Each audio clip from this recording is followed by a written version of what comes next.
여러분 안녕하십니까? 9월 28일 수요일 오전 주요 뉴스 한눈에 보여드립니다. 뉴스 브리핑 시작합니다. 부정청탁 및 금품 등 수수의 금지에 관한 법률, 이른바 김영란법이 오늘부터 본격 시행에 들어갑니다. 오늘부터는 공직자와 언론인, 사립학교 교직원과 유치원 임직원 등은 직무 관련인으로부터 식비 3만 원, 선물 5만 원, 경조사비 10만 원이 넘는 대접은 받을 수 없습니다. 국민권익위에 따르면 김영란법의 직접적인 적용 대상자만 400만 명이 넘는 데다 이들과 교제 접촉하는 사람들도 모두 적용 대상이어서 사실상 전 국민에 해당합니다. 경찰청은 김영란법 수사지침과 관련해 112나 전화로 들어온 신고에 대해서는 원칙적으로 출동하지 않겠다고 밝혔습니다. 확실한 현행범이 아닌 이상 고소 고발인이 실명 증거 자료가 첨부된 서면 신고서를 제출할 때만 수사에 착수할 계획입니다. 대검찰청 역시 원칙적으로 신고가 들어온 사건을 수사한다는 방침이라며 다른 혐의 없이 김영란법 위반 행위를 밝혀내기 위해 수사권을 발동하지는 않을 것이라고 설명했습니다. 청와대는 김영란법이 국가 청렴도를 획기적으로 높일 수 있는 전환점이 될 것으로 기대한다고 밝혔습니다. 정연국 청와대 대변인은 김영란법 시행을 통해 누구나 공정하게 경쟁할 수 있는 청렴 사회가 되길 바란다며 이같이 밝혔습니다.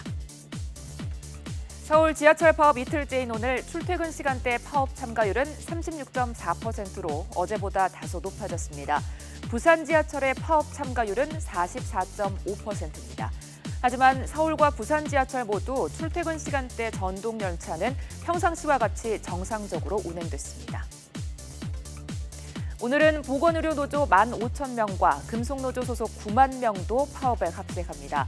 내일은 공공운수노조 상경투쟁, 모레는 전국 지역별 총파업 연대투쟁, 10월 1일 범국민대회, 그리고 10월 6일에는 전국 동시다발 파업 결의대회 등 대규모 집회가 예정돼 있습니다. 정부는 일자리 창출을 위해 성과연봉 제도 도입이 반드시 필요하다며 노동계의 연쇄 파업에 대해 무노동 무임금 원칙을 적용하면서 엄정 대응하겠다고 밝혔습니다.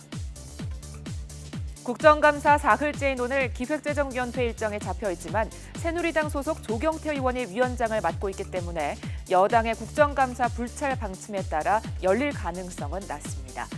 이런 가운데 새누리당은 오늘 오후 3시 국회에서 주요 당직자와 의원, 보좌관 등 3천여 명이 참석한 가운데 규탄 결의대회를 열고 정세균 국회의장의 사퇴를 촉구할 예정입니다. 더불어민주당과 국민의당은 여당의 국정감사 거부를 강도 높게 비판하고 있는데요. 새누리당 이정현 대표와 여야 원내 수석 부대표의 발언 직접 들어보시겠습니다. 그 어떤 것도 이분이 국회의장직으로 앉아있는 한은 절대 불가능하기 때문에 박주선 부의장에게 의장직을 물려주라. 우병우 게이트, 미르재단, K스포츠재단 의혹에 대해 규명하라는 국민의 목소리는 들리지 않습니까?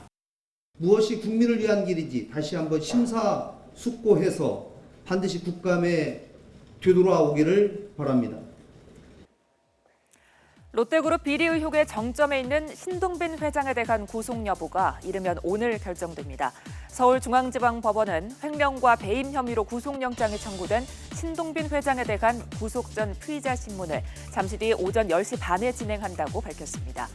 검찰은 신 회장의 혐의 내용과 죄질 등 사안의 중대성과 형평성 등을 고려할 때 구속 수사가 불가피하다고 밝혔습니다.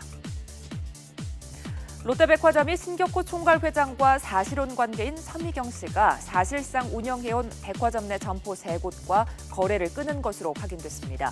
롯데백화점은 지난달 말 서 씨가 실소유주인 유기개발이 영등포점에서 운영하던 롯데리아 매장 2곳과의 계약 관계를 끝내고 롯데 직영점으로 전환했다고 밝혔습니다. 또 냉면 전문점 유원정도 지난 18일 철수시키고 그 자리에 부산 지역 맛집인 함경면호 직영점을 입점시키는 등 이른바 서미경 식당 9곳 가운데 3곳을 퇴출했습니다. 어제 해양수산부에 대한 국회 국정감사에 증인으로 출석한 최은영 전 한진해운 회장은 한진해운을 살리기 위해 자신의 개인 재산 중 3분의 1을 출연한 만큼 추가 부담은 어렵다고 밝혔습니다. 최 전 회장은 국감 도중 야당 의원들의 경영 책임 추궁에 눈물을 흘렸고 또 진심 어린 사과를 가라는 촉구에 무릎을 꿇은 뒤 증인석에서 자신의 자리로 되돌아갔습니다. 데니얼 러셀 미국 국무부 동아시아 태평양 담당 차관보가 고고도 미사일 방어 체계 사드의 조기 배치 방침을 밝혔습니다. 러셀 차관보는 미 하원 외교위원회 동아태소위 청문회에 출석해 미국은 가능한 빨리 사드의 한국 배치를 추진할 것이라고 말했습니다. 동해에서 한미 연합훈련에 참가했다 추락한 해군 링스 헬기를 찾던 해군이 실종자 3명의 시신을 모두 찾았습니다. 해군은 오늘 0시 21분과 새벽 4시 28분 수중 무인 탐사기로 수심 1,030m 궤저에서 링스 헬기 부조종사 33살 박모 대위와 29살 황모 중사의 시신을 찾았습니다. 어젯밤 제주에서 최고급 차로 불리는 세단형 리무진과 SUV 차량의 충돌에 10여 명이 다쳤습니다. 밤사이 사건 사고 이하린 기자가 보도합니다. 건물 사이로 뻘건 불길이 치솟습니다. 어젯밤 10시 20분쯤 서울 청량리동에 있는 봉제 작업장에서 불이 나 20분 만에 꺼졌습니다. 이 불로 작업자 49살 김모 씨 등 3명이 다쳤고 주민 2명이 긴급 대피했습니다. 경찰과 소방당국은 봉제 작업장 거실 쪽에서 불이 시작된 것으로 보고 정확한 화재 원인을 조사하고 있습니다. 어젯밤 11시쯤 제주 성산읍에서는 고급 세단형 리무진과 SUV 차량이 충돌했습니다. 이 사고로 리무진에 타고 있던 13명과 SUV 차량 운전자 등 14명이 다쳤습니다. 리무진에 타고 있던 이들은 세계 한상대회에 참가하기 위해 제주를 방문했던 것으로 조사됐습니다. 오늘 새벽 0시 40분쯤에는 경기도 파주시 탑골 지하차도 인근에서 60살 박모 씨가 몰던 SUV 차량이 빗길에 미끄러져 중앙분리대를 들이받고 옆으로 넘어졌습니다. 이 사고로 운전자 박 씨가 다쳐 병원으로 옮겨졌습니다. 지하철 사고도 잇따랐습니다. 어제 오후 6시 40분쯤 서울 지하철 4호선 쌍문역에서 스크린도어가 열리지 않아 승객들이 내리지 못하는 일이 벌어졌습니다. 지하철 파업으로 대체 투입된 기관사가 정차 위치를 맞추지 못해 열차 문은 열렸지만 스크린도어가 작동하지 않은 겁니다. 또 8시 40분쯤에는 지하철 5호선 여의나루역 에스컬레이터에서 불이 나면서 상하행선 전동차 4대가 15분 동안 무정차 통과하는 바람에 퇴근길 시민들이 큰 불편을 겪었습니다. YTN 이하린입니다.